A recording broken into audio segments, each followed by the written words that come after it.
Good evening. Bruchim Habayim, welcome.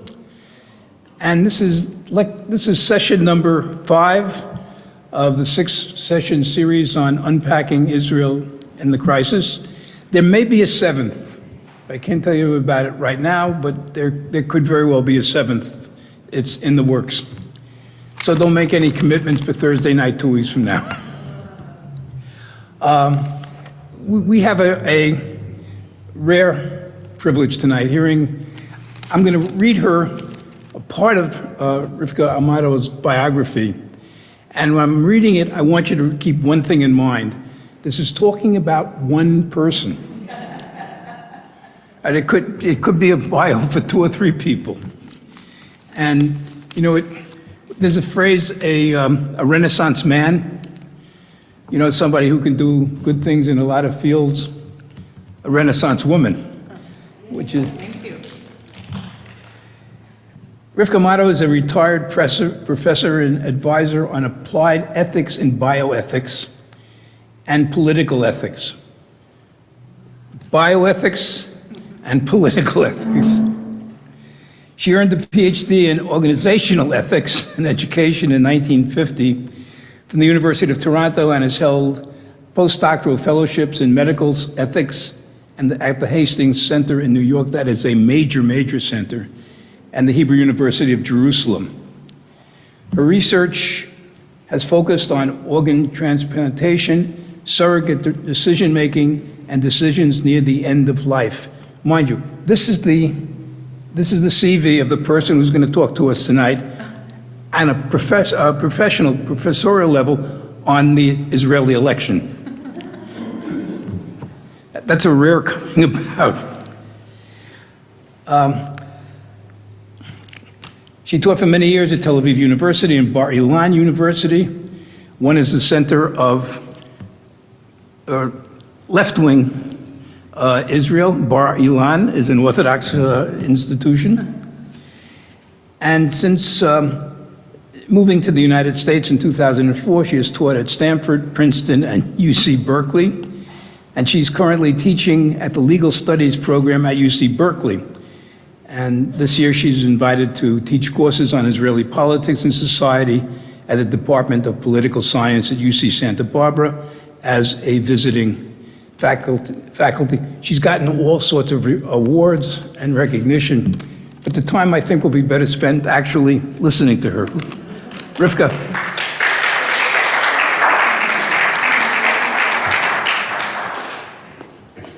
Thank you, Ira, for your warm welcoming, and thank you, CBB, for inviting me and giving me the opportunity to talk about the Israeli electoral system. So, I have to reconnect it again. Yes. Okay. So, when I was asked to talk about the Israeli electoral system in connection with the messes that my country actually is now facing, I jumped at the opportunity. And to talk first about the electoral system, a system that it's complex, it's a messy system, and it's been the subject of, or I would say the object of intense scrutiny for many, many years by scholars and even politicians. So my inquiry has humbled me, and I was reminded of Winston Churchill, quote, "Democracy is the worst form of government except for all others." So one of the cornerstones of all democracies is a workable, robust electoral system that must filter the will of the electorate through a system of representation and electoral rules. So tonight, what I would like to do, I would like to examine the structure of the electoral mechanism in Israel, to talk about the distinctive features and the consequences of the system, and perhaps maybe to try to connect and see if there is any correlation between the political mess and the electoral mess. And then try to ask if an improved electoral system could strengthen our democracy and change our capacity for civility in political life. Okay. So, in order to accomplish these questions that I just raised, I want to address 4 issues. One of them is the core features of the Israeli electoral system. This is number 1. Number 2 is the consequences of the system. Number 3, what this electoral system has produced over the years. And number 4, thought about reforming Israeli electoral system in light of the current politics. Now, if there will be time, if time permits, I would like to share my own personal reflection and observation about the current political situation in Israel with you. Okay, so there are four core issues, core features of the Israeli electoral system. The first one, that Israel is a parliamentary system of government. And what does it mean is that the executive merges with the legislator. The prime minister is a member of the legislature, and usually the leader of the largest party, and he is the country's chief executive. The other component is that the prime minister selects ministers to head the major executive departments of the government. The government serves for a term of 4 years or until new elections are called. The parliamentary system stands in sharp contrast to the presidential system that you are familiar with here in the United States and much of Latin America. And in a presidential system, the head of the government, the president, leads an executive branch that is separate from the legislative. In contrast, in the parliamentary system, the head of the government is the head of the legislature and the leader of the coalition. Parliamentary system is similar to most governmental system in Europe. The second feature is that Israel has a proportional representation, PR. And what does it mean? That representation of the parties is proportional to the votes that they receive in the time of the election. In addition, there is a list system in which the voters vote for parties, not for candidates, but for parties. Members of the parliament are selected from a ranked list of candidates. They are selected by each party in advance of the election.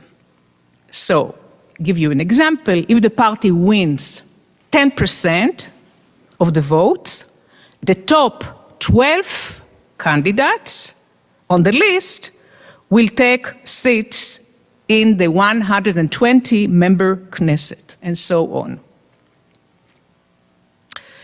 The third element, that Israel is one whole single national electoral district. The single winner voting, some people call it like this, or the winner takes all. And the fourth element is the winning party or coalition with at least 61 votes, that's what you need, 61 votes, they form the government.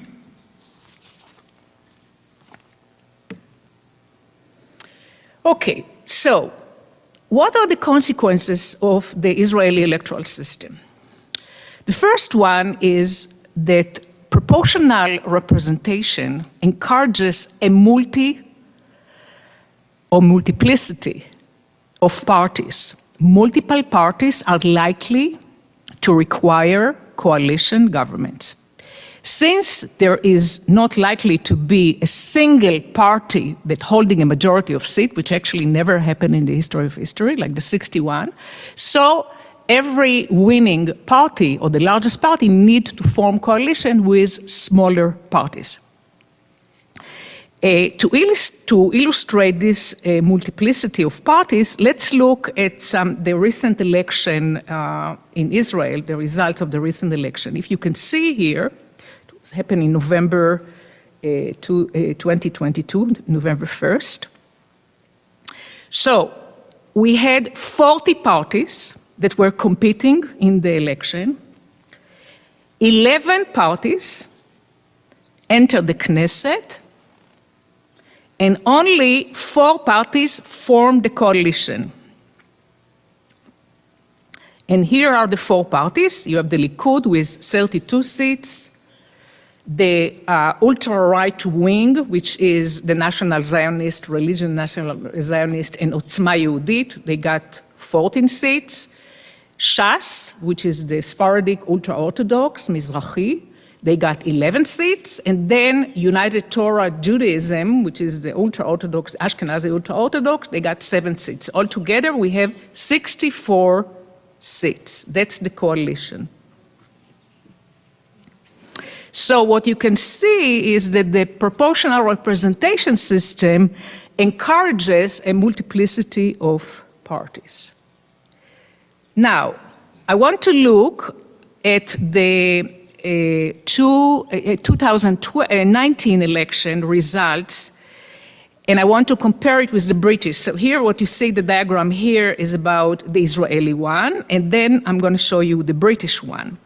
So as you can see here in the Israeli chart, there are not, the two larger blocks, which is mostly Likud and Yesh Atid, they are actually in opposition, so they cannot form a coalition. So the Likud need to find some other partners in the pie. So in Israel, so you don't have a single party domination. However, here is the British Parliament. And the election result of 2019, what you see here, that the government here has two major blocks. You have the Labour, the Conservative, and then you have small, which is the Scottish Party, which is a relatively new party, and the Liberal Party. Okay, so multiple parties are likely to require, as we see, a coalition government, and as a result, the coalitions are unstable. Why they are unstable? Because there is always the possibility that the smaller party that joined the bigger party might withdraw or decide that if they are not going to fulfill their demands, sometimes their demands are really unrealistic, but if they are not going to fulfill their demands, then they are going to withdraw. And if they are going to withdraw, then the coalition can collapse or dissolve. So, for example, I'll give you an example again. In Israel, we had 37 governments in 75 years of existence, okay? In Great Britain, which is supposed to be a stable government, we had 17 governments in the last 75 years. So you can see the differences between the two countries. The other consequences is that smaller parties have outsized influence since they can be necessary for the coalition. So they have a lot of power. So let me give you here an example. If you have a group of 9 seats, what is the majority rule? 5, yeah? So the voting block that we have here is 4, 1, and 4. So I have a question to you. Which block has the most power? 1. Any other suggestion?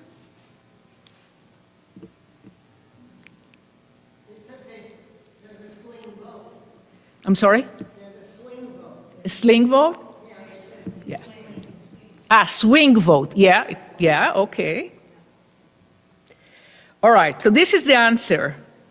Each bloc has 33% of power. In other words, in forming a coalition, the party of 1 has much power as the party of 4. Okay? And that's why we have smaller parties that really extort. Like the whole notion of extortion is so powerful when you have to create a coalition. Okay.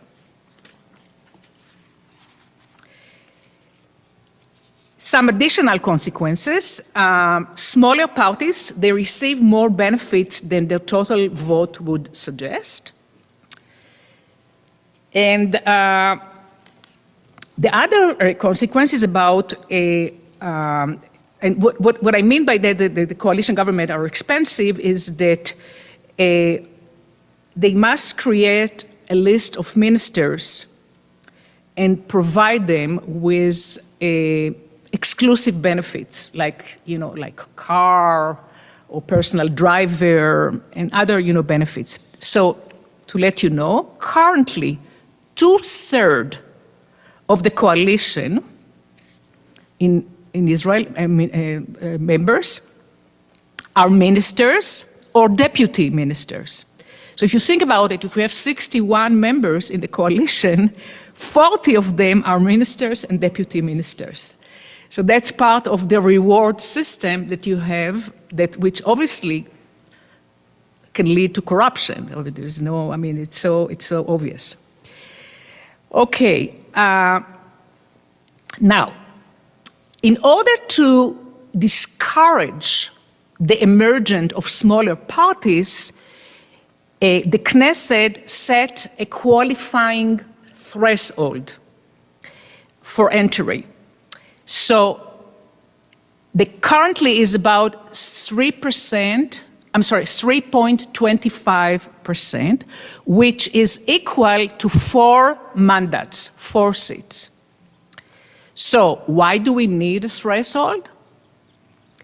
Because it allows to establish a balance between coalition stability, effective governance, and also to, at the same time, allow fair representation of ethnic minorities. In Israel, the threshold they changed it 4 times. So it started in 0.83, and now it's 3.25. And now to give you a comparative example, in Europe, in some of European countries like Austria, even in New Zealand, in Poland, Hungary, the threshold, or in Czechoslovakia, Czech and Slavia, is about 5%. In Turkey, the threshold was 10%. And as a result of this, 46% of the votes were wasted because of this. So, what we learn here, yeah, here, it's back. Yeah, okay, now it's good, okay. So what is the problem with threshold? First of all, it violates the principle of proportional representation because it really doesn't reflect the voter preferences. The other thing, which is crucial, is the wasted votes. In November election, 10% of the votes were wasted for parties that were not in the Knesset. This is, if you think about it, it's really a substantial number, and it gives, again, over-representation. It gives over-representation to parties who passed the threshold. So in order to avoid the waste of votes, there is a system, it's called reallocation of wasted votes. And the way, so after the election, they count the vote, the kosher votes that were not able to get into the Knesset, and then they divide it proportionally among the parties who manage to make the electoral cutoff.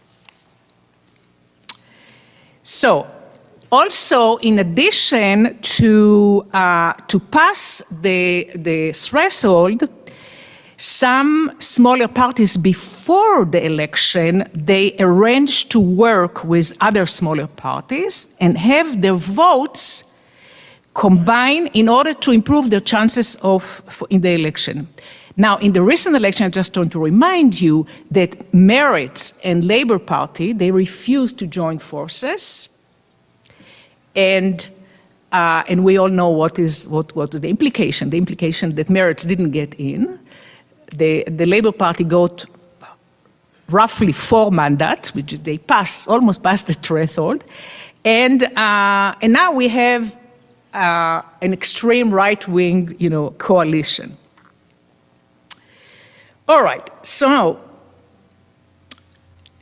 now, if we think about in a broader terms, what this electoral system, with all the defect of the electoral system, what they produced over the years, they produced a successful, powerful, robust country, strong national defense, strong social welfare, one of the best in the world, a powerful and growing economy, and everything only in 75 years. That's all.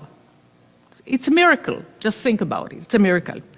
But at the same time, this electoral system, because of this electoral system, they have huge subsidies for small but powerful minorities, which contributed little to national defense and productive economy, as well as short-lived coalition and lots of election. Okay, so if you recall, from 2019 to 2021, Israel experienced what we call never-ending cycle of elections, which intensify the call for a wide reform of the electoral system.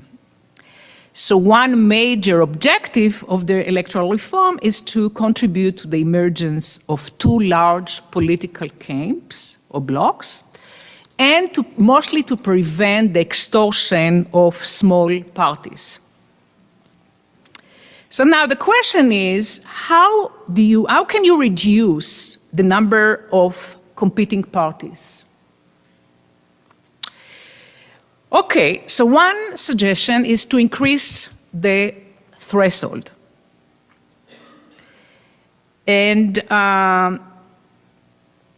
But we learn in Israel, and as I said, and as I mentioned before, it changed over the years from 0.823 to 0.83 to 3.25%. But it really didn't help to reduce the number of the parties. The other idea is to bring or to establish direct election of the prime minister. So rather to select the prime minister from the one that he's the head of the largest party, the voters, when they go in the voting day, they vote with 2 tickets, with 2 ballot tickets. One is for the prime minister, 1 ticket, and the other one is for the party that they choose, that they select. So the idea behind it was to strengthen the power of the prime minister against the Knesset and to avoid a painful negotiation, all this trade that's going on before the formation of the government. To strengthen, again, the power of the prime minister, to motivate also the voters to choose among the larger parties, and to encourage smaller parties to merge before the election. This system was tried in Israel twice, actually. In the election of 1996, when Peres and Netanyahu were competing with each other, and Netanyahu eventually won. And then in 1999, with Ehud Barak and Netanyahu, and then Ehud Barak won. But eventually they abandoned this system, since the power of the biggest parties declined, and the power of the middle and the small parties increased. Yeah. So and also they found out that the voters voted for a different party than the prime minister represent. And the prime minister also was not able to function effectively in his own coalition. And here again, it didn't reduce the number of the parties. Okay, the other suggestion, the other idea is to change the form of how you select Knesset member. To create, instead of one district, one whole district, nationwide district, you create multi-member district, like the country can be divided into 12 zones or 12 electoral districts. And in each district, the voter will select between 8 to 13 Knesset member. So the advantage of this system that it forces actually the party member or the Knesset member that want to, the potential Knesset member that want to be elected, it forces them to go down and create a direct contact with the voters. The voters can talk to them, they can talk, so they have this, I would say, intense dialogue with the voters. But the way the system right now works, which is very centralistic, the candidates are really detached from the voter. They are more connected to the party, or they are more connected to their own, internal politics, but they are not so much connected to the voters. So in this system, in fact, they want to increase the contact, the accountability, or responsibility of the candidates toward their voters, but also, if you think about it, it increased civic engagement or civic participation. Because when the voters know that there is somebody to talk to and voice their own opinions on their own ideas, then they are becoming more politically engaged. So there are some good, good things to this. The other idea is to do a modified version, like the one that they have in Germany, that the voter vote at the same time they vote for a party, but they also vote for their own, representative in the district. Okay, but again, it's complicated and it's weakened the prime minister power. So, overall, we can summarize all this idea and say that in the hindsight, there are many proposals which, if adopted, might, I'm saying might, have averted the current crisis that we are facing right now in Israel. If we look at the lessons from the recent election, November 22, there were three, I would say, issues that jump immediately. One, if the Arab list held strongly, like not, because one of the Arab parties left just before the election, so that also created a friction.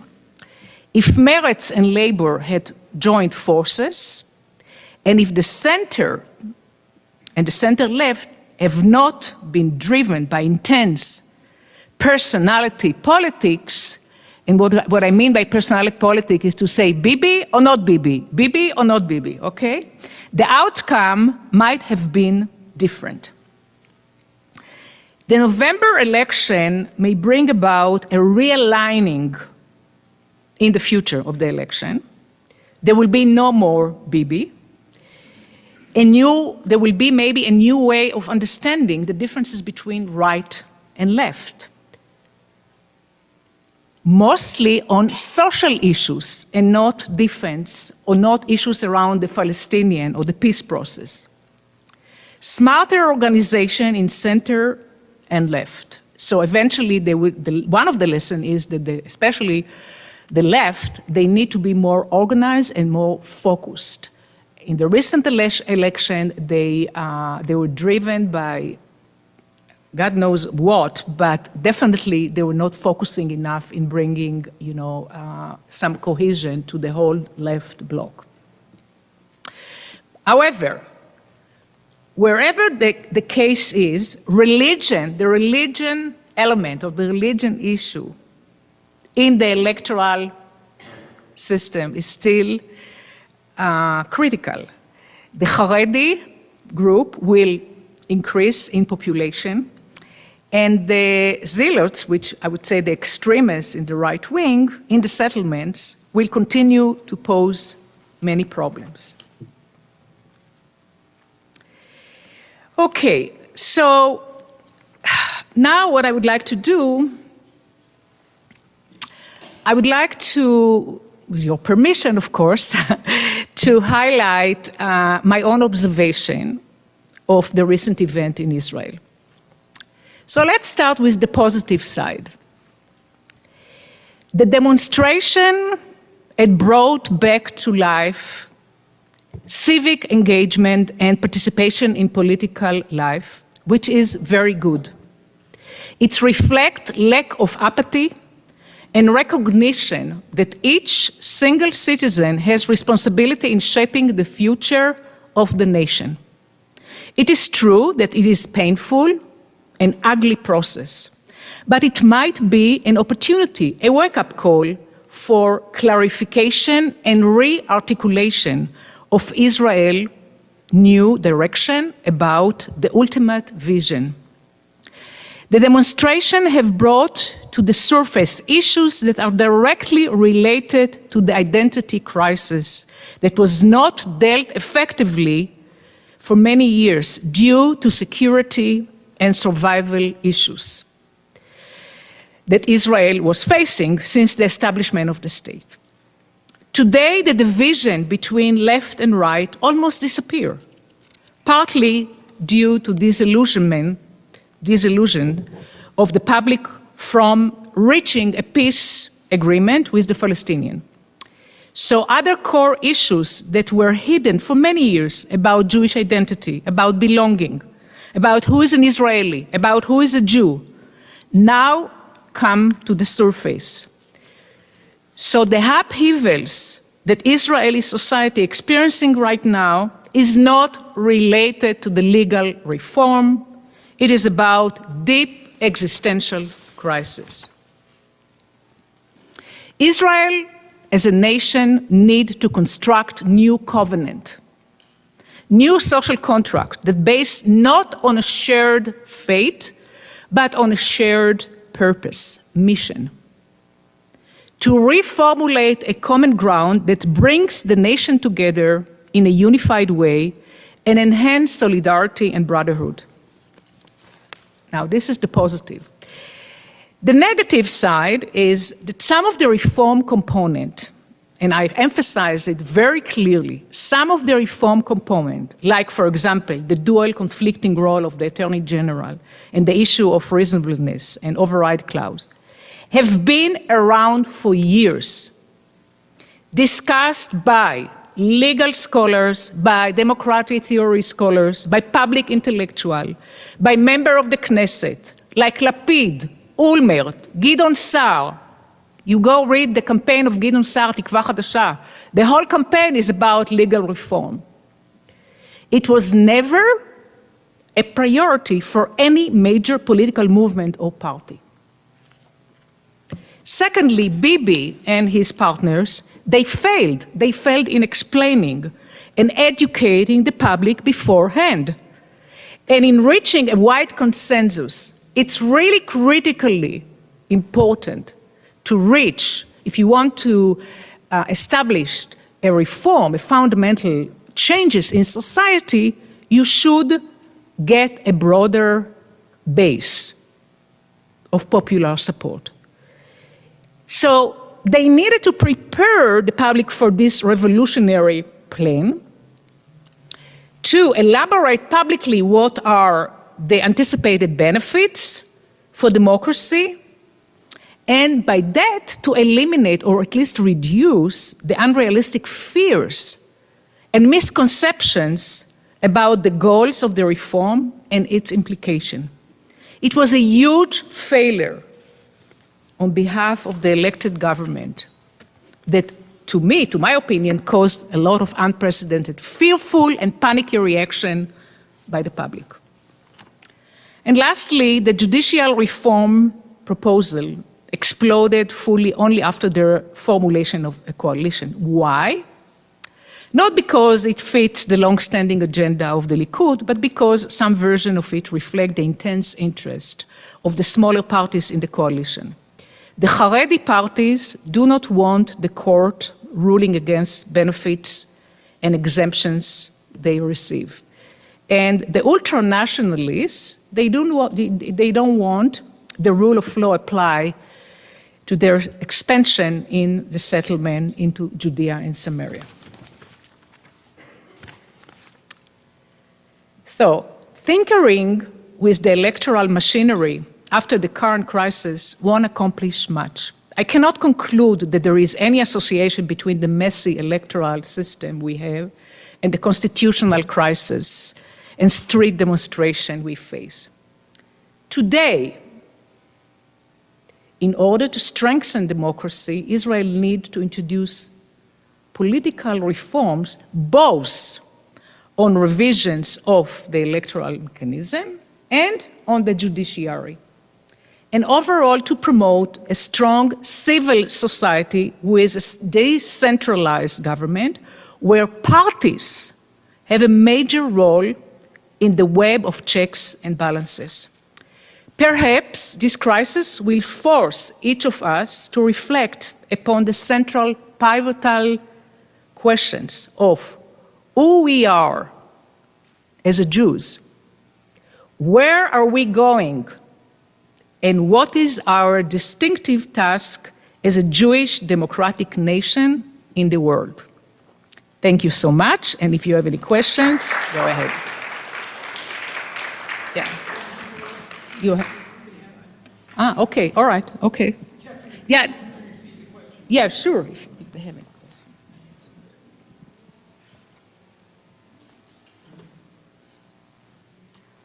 Yes. One. What percentage of the population is ultra-Orthodox? And why do they seem to have so much power in relation to their size? Okay, so again, it's coming back to what I said before. It's really, even if they are small power, if the potential prime minister needs to form a coalition, he needs to surrender, okay, to their demands, because otherwise there will be no coalition. So, so that's how the system works. Yeah, so when you have so much small parties, the extortion is there. And I'll tell you, the recent election, we saw immediately when the ultra nationalists, Otzma Yehudit and Atzionut Hadatit, when these are the two parties, Smotrich and Ben Gvir, their appetite was unbelievable. It was overwhelming. You know, suddenly they wanted everything. They wanted to be the Minister of Defense. They wanted to be a Minister of Internal Defense. They wanted to be the Minister of Finance. Like, you know, the major ministry of the country. They just wanted this. And Bibi didn't have much of, you know, negotiation power. As opposed to other coalitions that he formed in the past, this time he was, I would say, not very successful because he eventually had to, you know, he had to give it. The national religious are about 18%, and the Haredi, I would say, maybe between 8 to 10%, something like this, and you know, something. Closer to 12. In IRA is more, yeah. These are. So you can see that there is no proportion, you know, between their actual numbers and their political power. The other question I had, you had listed up there several what I would call ultra-Orthodox parties, but they were separate political parties. Let me go. Let me. One was adopted what they were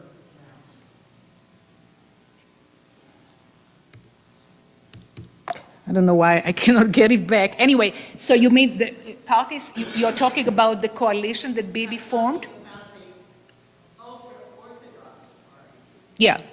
Wouldn't it be feasible for them to get together into one party or not? Well, okay, as you see, as you can tell, Israel is a fragmented society, but not only among ethnic group, but also one of the cleavages is a religious cleavage, okay? So the Haredi, you have actually two groups of ultra-Orthodox. One is the Ashkenazi, the one who came mostly from Eastern Europe, which call Yahadut HaTorah, and then the other one is Shas, the Sephardim, or the mostly Mizrahi, and both of them, they keep separate, yeah, but they support the right wing. So in this regard, they have something in common. Yeah, any other question? Yes. What does it take to form a party? I don't. Oh, okay, you don't need it. What do you mean? What do you mean? What does it take to form a party? You mean like the money, the finance, or what? How do you form a party? Okay. So you just you need some basic, what we call seed money, and you go and you register. There is a special office that you can register, and then you can start bringing your co-partners, you call it, or whatever, and that's the way it works. Now, every party in Israel has, when you are registered, you are entitled to some amount of money from the government that you can use it in order to promote your agenda, your political agenda. I assume you need a minimum signatures. Minimum. Oh yeah, you're right. I actually, Signatures yeah, maybe. The minimum, I'm not sure what the minimum is, but the minimum is very low. There were 40 parties running last November, and the bottom 10 of them had an average of about 200 to 300 votes. Okay? You had the Circus Party, you had all sorts of parties that just had tiny numbers of votes. Had they all been added up together, they might have equaled one Knesset member. On the other hand, you had three parties that did not make the Knesset by virtue of the fact that they fell a little bit short. Meretz fell a little bit short, the Arab Party fell a little bit short, and the third party, Ballot, and then the third party of the former Minister of Justice. Ayelet Shaked's party, had those been added together, that would have been about 9% of the 10% of the wasted votes, and the other 37 parties just had a few hundred each. Arabs in the government? Okay, that's a very good question. Nomi is asking if Israeli wants Arab to be part of the coalition.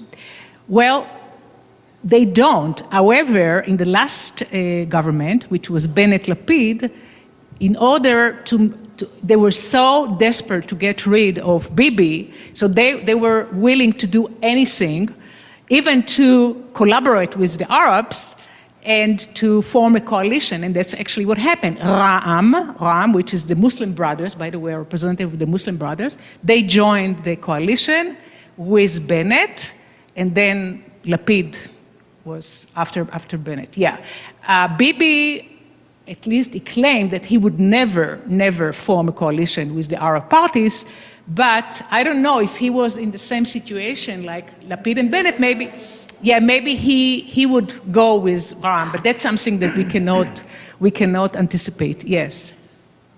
The Labor Party, was it used to be very strong, the Labor Party, and then the Likud took over, right? So what would it take for the Labor Party to get strong again, to have more of a balance? Well, that's America. Well, I'll tell you, that's really amazing. I think Ben-Gurion now, I don't know what happened in his grave right now, but he's probably very upset. you know, the Labour Party was in the hegemony of the Mapai was until 1977. They were the largest party in Israel, and then gradually they lost the power. When the Likud came to power in 1970, that was the big, you know, political revolution in Israel. Actually, when Begin led the Likud in 1977.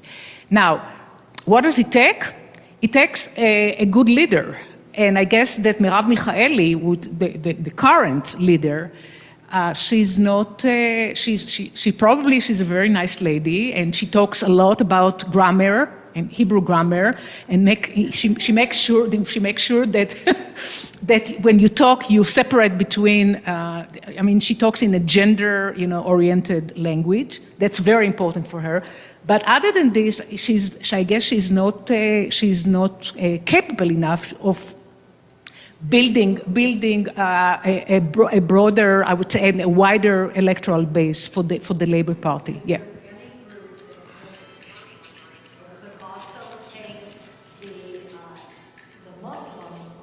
Can some of us, Yeah. Can some of us on Zoom ask questions? The Labor and the Muslim group could somehow coalesce. They would be strong enough to maybe go against Likud? Is that a possibility?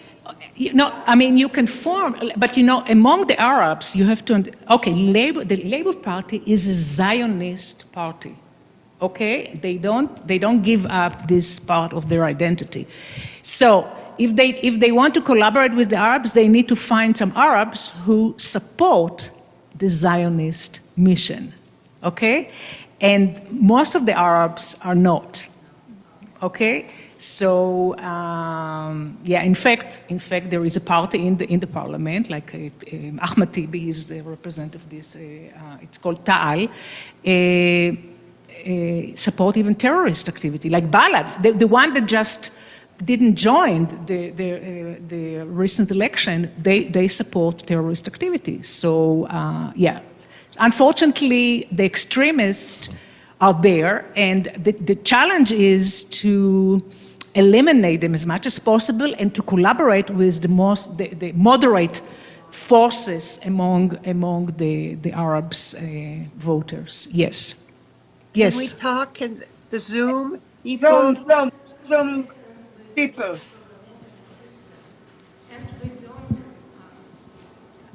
Sorry, you brought comparison with British parliamentary system, and we don't see 40 parties in England. So what causes Israel to have so many different parties, and would, let's say, number of votes to actually stand for election change it?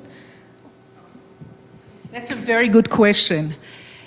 Why we have so many parties? So first of all, as I mentioned, the proportional representation. That's first. Secondly, Israel is highly divided society, highly fragmented society. There are a lot of groups that they want their own representation. And they are not necessarily thinking about the bigger picture. You know, obviously they want to push for their own agenda. So, and the Jewish people, as Naomi said, the Jewish people, you know, every Jew has his own opinion.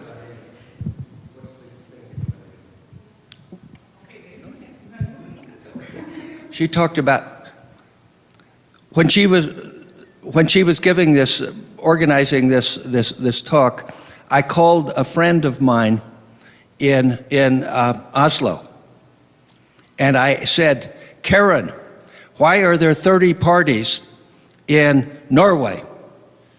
And her response is, it's a very fragmented country. And I laughed, and we all laughed, because we think of that's about the most homogeneous country, maybe Iceland a bit more, that we can imagine. But the similarities between Israel and Norway are they have proportional representation and a list system. England has 600 single-member districts where one candidate votes, one candidate for each of the parties stands in that district, and it's a winner-take-all. It's like the United States. It's a winner take all. That's why you have 2 or maybe 3 people at most running for Congress here in the Santa Barbara area, and not 40 different parties competing with each other. It's the winner takes all in single member districts makes all the difference. Thank you, Malcolm, for your input. Okay.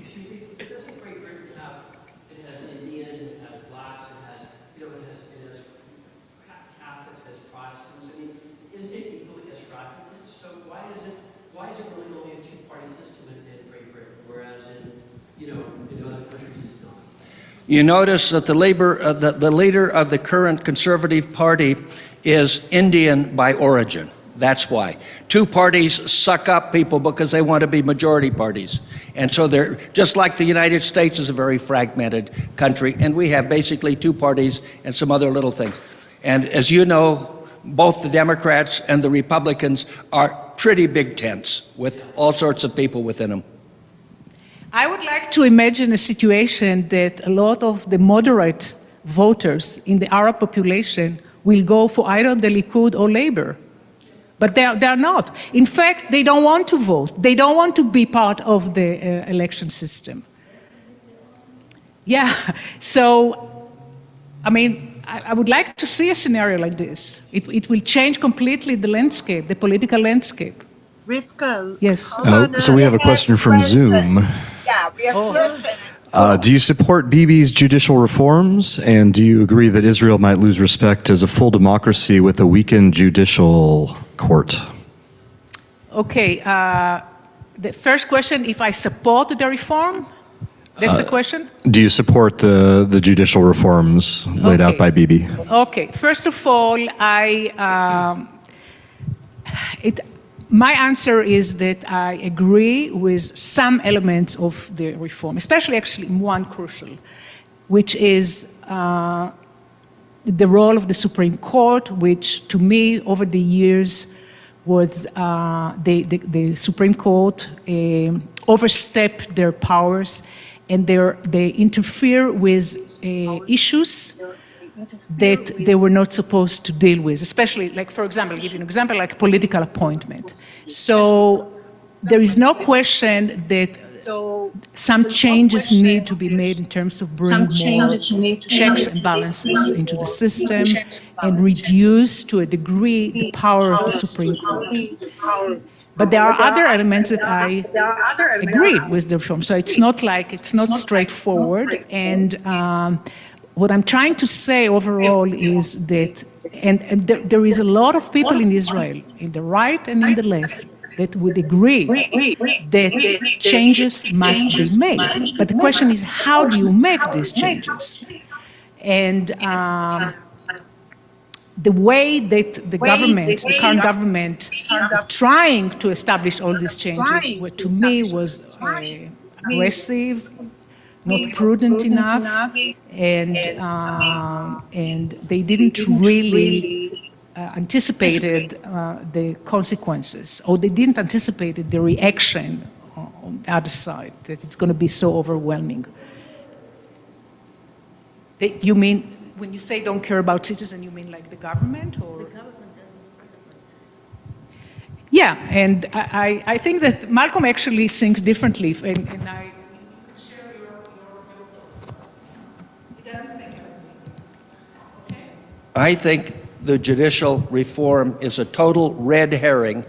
I think that the coalition leaders anticipated it, and they're using it to push through their own agenda that has little to do with the judicial reform. And so it's difficult even to have a serious conversation about judicial reform in the current context. But all right, any more questions? One more from Zoom. Yeah. Please explain how the current government could fall before the next election date, as if is now set, and what would follow if this happened. Okay. Well, I have news. I don't think it's going to fall so easily, because the right wing realize that if they are going to withdraw, or they are going to do, they are going to be again, so they are going to lose their life one life chance opportunity to make any changes in terms of promoting their own agenda. So I think that this government is here for, I would say, maybe full term, 4 years, maybe. Yeah. What? I don't think that the government will collapse. I don't think so. Yeah. What is that Change the reform. I don't know about the reform. For now, we know it's in hold. Yeah, I cannot think what Bibi is going to do next. I really don't know. Yeah. Well, thank you, and thank you. Let me just add one or two things. Go ahead, Anna. You can applaud, please.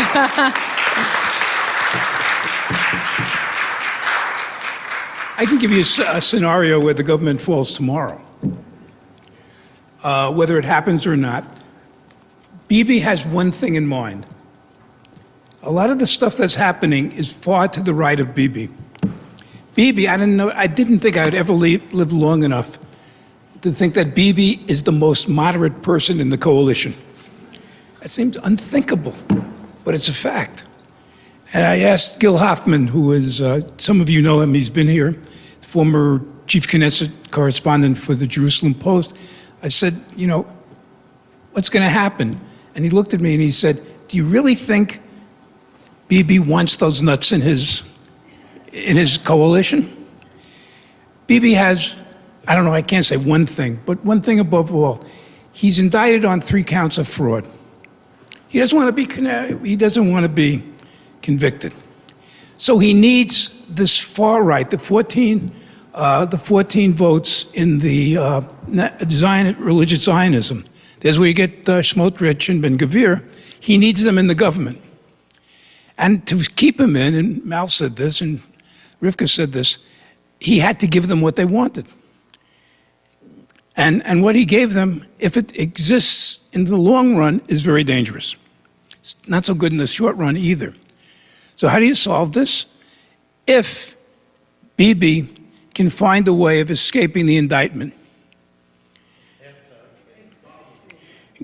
Excuse me? The president can pardon him. He can plea bargain. There are all sorts of ways he can do that, or he can get some legislation. Once that goes, then he can fire these people. And he can do it very simply by removing them from their ministerial positions. That's no ministerial position, no power.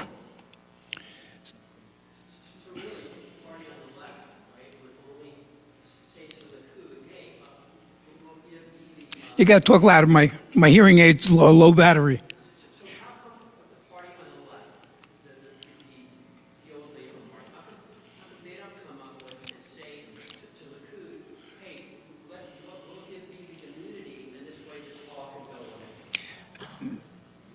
Nobody can say that right now. You're closer to it. No. What I'm saying is that the possibility of bringing Gantz, which is the center, the head of the center party, the possibility of bringing him to the coalition is I would say is quite realistic, and it might happen. And there are some rumors that actually Gantz and Bibi are talking nowadays. The problem is that if this is the case, then Bibi will be in a better position to remove the extremist from his government. Yeah. The problem there is it's happened before. Bibi brought Gantz into the government and broke a promise to him, and Gantz is very, very reticent about moving in again. Fool me once, it's your fault. Yeah, you're right. But I think, first of all, Gantz, he wants to send an image of mamlachtiyut. Are you familiar with this concept, mamlachtiyut? Which it's statehood, like citizenship. What? Statehood is good. Yeah, and in other words, and also Gantz is not the same Gantz that was a while ago. He matured. He got some experience in politics. And I think he knows to handle Bibi in a different way. So let's be optimistic, okay? I am very optimistic. Okay. Bibi can let Gantz have the first 2 meetings. I think that if this is done, Bibi will get out. He'll retire. You know, for him to sit second, he's been in the opposition before. He's never been in the majority, but not leading the majority. Not for a long, long time. But again, this can be done. One of the optimistic things, the many optimistic things, you look at the people in the streets. That's where the soul of Israel is. Yeah. And somebody pointed out, David Hazoni, who is a conservative, pointed out, he said, he's never seen so many Israeli flags. You look at it, at the American, what's going on, you see Confederate flags, you know, this Nazi flags. This is a struggle over what Israel will be. And isn't what Rivka says so beautifully at the end. And therefore, there is a great deal of optimism. These people, you know, they've done it now for, 6 months? No violence. Can you imagine that? No violence. And it's incredible. I commend you. After the second session, I read a piece by David Grossman.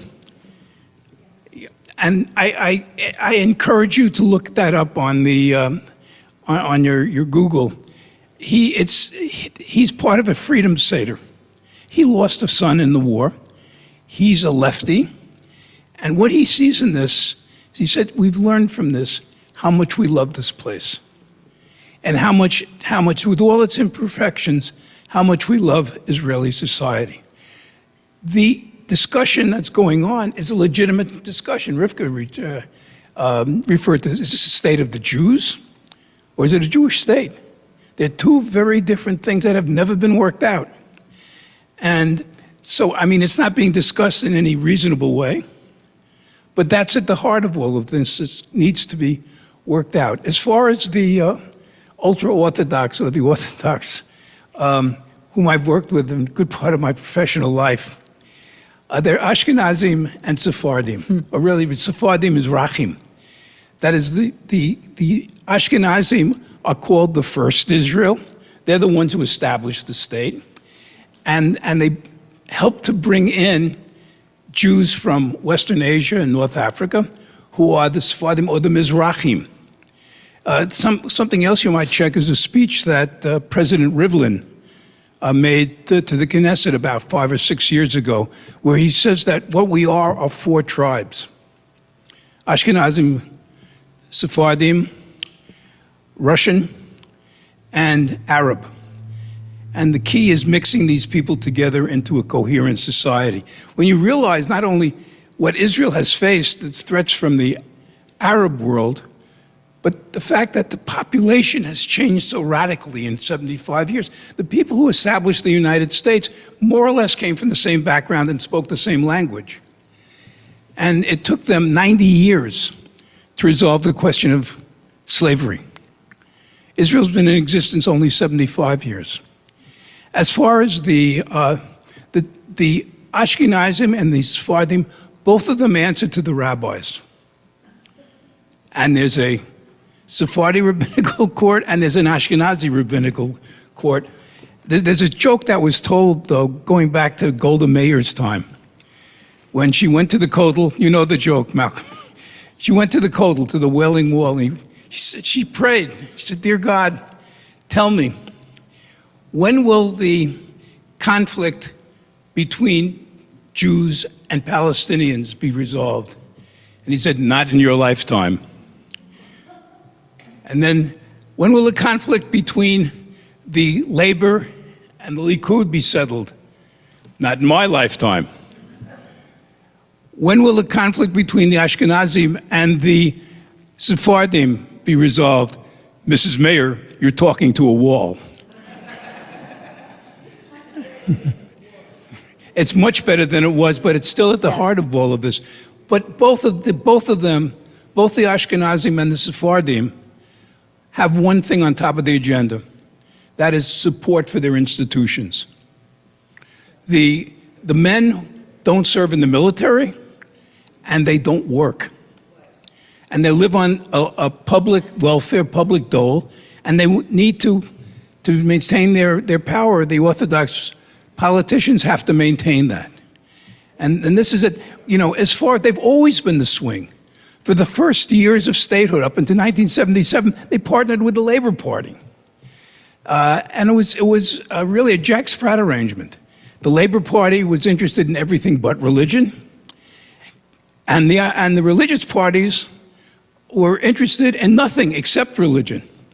So the Labor Party gave them a clear go-ahead, including a refusal to grant status to the non-Orthodox movements, which still hasn't been resolved, and agreed to support them on the whatever other things, which is everything else. That has changed now a bit, and here there's a difference too. The Sephardim are more interested in territorial expansion, and the Ashkenazim, the United Degel HaTorah, the United Torah Judaism, are more interested in their own institutions.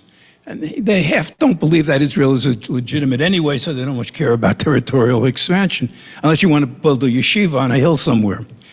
So I'm optimistic, though. I think this is an inflection point. Remember the old cartoon, Pogo, written on a bathroom wall? We are the people our parents warned us about. I think Israel has now reached a crisis.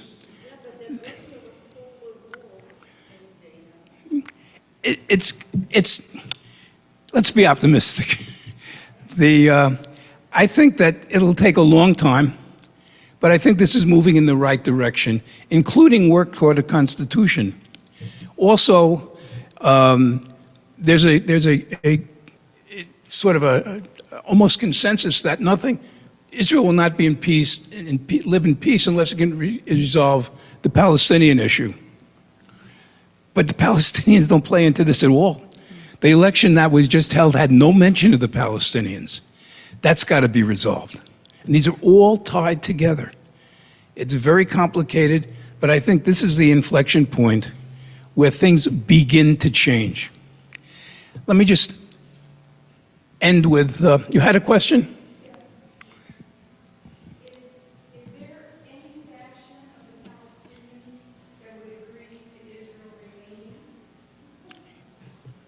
Agreed to Israel? Yes. Yeah, they have a party in the Knesset. I happen to, well, it's a very complicated thing. You have to distinguish between Israeli Arabs, Yeah. the Israeli Arab citizens who live in Israel.